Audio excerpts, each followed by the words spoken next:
कुछ खबरें एंटरटेनमेंट की दुनिया से।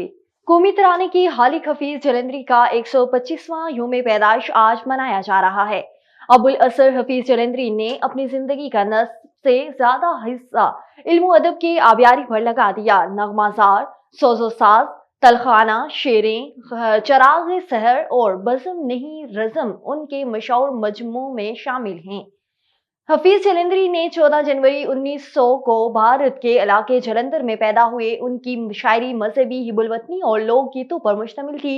उनको उनकी खिदमात के सिले में आपको शायर इस्लाम और शायर पाकिस्तान की खिताबात से भी नवाजा गया है।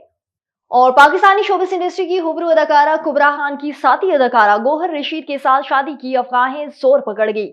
मीडिया रिपोर्ट्स में दावा किया जा रहा है कि अदाकारा कुबरा खान और गौहर रशीद की शादी की अफवाहें अब हकीकत का रूप धार चुकी हैं।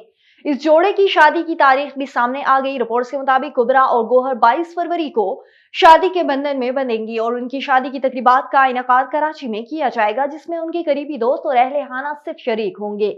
और पाकिस्तानी शोबिस इंडस्ट्री की हुबरू अदाकारा नवाल सईद ने कहा है कि उनका फिलहाल शादी का कोई इरादा नहीं, शादी के हवाले से फैसला घर वाले करेंगे। उनका कहना था कि जब मैंने इंडस्ट्री में कदम रखा तो पहले मौसीकी से ही आगाज किया, ताहम मौसीकी में अपने कैरियर को बरकरार नहीं रख सकी। इसके बाद मैंने एक एजेंसी में ऑडिशन दिया और मुंतखब होने के बाद मॉडलिंग शुरू की और फिर बाद अदाकारी शुरू कर दी।